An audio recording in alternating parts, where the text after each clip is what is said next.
ভাইরে, 500 টাকা কম দিয়ে যে মোবাইল ফোনটি কিনেছি তা গত কয়েকদিন যাবৎ ব্যবহার করা শুরু করে দিয়েছি। ভাবছিলাম দোকানদারের অভিশাপ মনে হয় কেটে গেছে, কিন্তু না, দোকানদার মাদারবোর্ড প্লাস্টিক যে অভিশাপ দিছে তাতে আর জীবনে শান্তি নাই। কেন বলছি ভাই? কারণ সকালে নিষ্পাপ শিশুর মতো ঘুম থেকে উঠে মোবাইল হাতে নিয়ে ফেসবুকে ঢুকেই দেখি পোলামাইয়াগুলা যেই লেভেলের কান্না করতেছে, তাতে আমার সরল মন ভেবেই নিয়েছিল হয়তো অভাগাগুলোর মা বাবা বা দাদা দাদি মারা গেছে। পরে আমার বন্ধু নিয়ামত আমারে কল দিয়ে কান্না শুরু করলো। আমি তো আবার ভাবলাম আমার বন্ধুর হয়তো মা বাবা বা নিকট আত্মীয় মারা গেছে। আমি আবেগবশত কৌতূহল হইয়া জিজ্ঞেস করলাম, নিয়ামত বন্ধু আমার, তোর কি হইছে? আমার বন্ধু নিয়ামত কইল, সাইয়ারা গান শুনে সে কান্তাছে। আমি তারে জিজ্ঞাসা করলাম, তোর এই গানের সাথে কোনো অতীত আছে? সে বলল না। তাইলে? সে বলল, সবাই গান শুনে কাঁদে, আমিও কাঁদি। ভাইরে, এই দেশে আমার মতো জনগণের আবেগে হিসু কইরা দেওয়ার মতো পাবলিকের অভাব ছিল না। এখন আমার বন্ধু নিয়ামত আমার আবেগে হিসু কইরা দিছে। আমি বুঝি না এই গানে কি এমন আছে। আর এই টুটমারানির ঝাপড়ি দাদার দেশের লোকেরা মার্কেটিং এর জন্য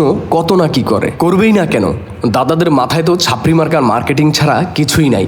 কারণ তারা তো দুষ্টু পানি হিসেবে গরুর মূত্র খায়, ওষুধ হিসাবে গরুর মূত্র খায়। যাই করুক না কেন, তারা গরুর মূত্র খায়। আবার এখন তো আপা তাদের দেশে, আপা তো সেই স্বজন হারানো বেদনা দিয়ে 16 বছর যাবৎ বাঙালির আবেগে হিসু কইরা দিছে। তাই আপার অনুসরণ করে মার্কেটিং করতেছে। আপা হয়তো বাঙালিরে রান্না রেসিপি শিখাইছে, কিন্তু কান্নার রেসিপি দাদাদের শিখাইতেছে, যা দাদারা কাজে লাগাইতেছে। এদিকে তো সাইয়ারা নিয়ে পোস্টের মায়েরে বাপ কইরা দিতেছে আবেগহীন বাঙালিরা। কেউ একজন বলতাছে যারা মানসিক রোগী তাদের জন্যই সিনেমাটা। আমি পুরোপুরি একজন সুস্থ মানুষ, পুরো মুভিটা দেখলাম, কিন্তু কোনো রাস্তা দিয়েই পানি বের হলো না। ভাই, আপনি আবার অন্য কিছু মনে করেন না নিয়ামতের মতো। আরেকজন লিখছে, শুকনা না খেয়ে ওরা পাগল হইয়া গেছে রে। আমার মনে হয় সাইয়ারা মুভি না দেখে নিজে কিছু করে অজ্ঞান হয়ে পড়ে থাক। এই ভাইটি কি করতে চেয়েছে তা আপনারা জানেন, আমি কিছুই জানি না। শেষমেশ একটা কথা কইবার চাই, আমরা আবেগী বাঙালি, তাই আমার দেশের ছাত্রীদের পর দাদারাও আমাদের আবেগে হিসু কইরা দিছে। মুভি কত আসবে, গান কত আসবে, কত যাবে, তবে পরিবারের ব্যক্তিগত সামাজিক যোগাযোগের মাধ্যমে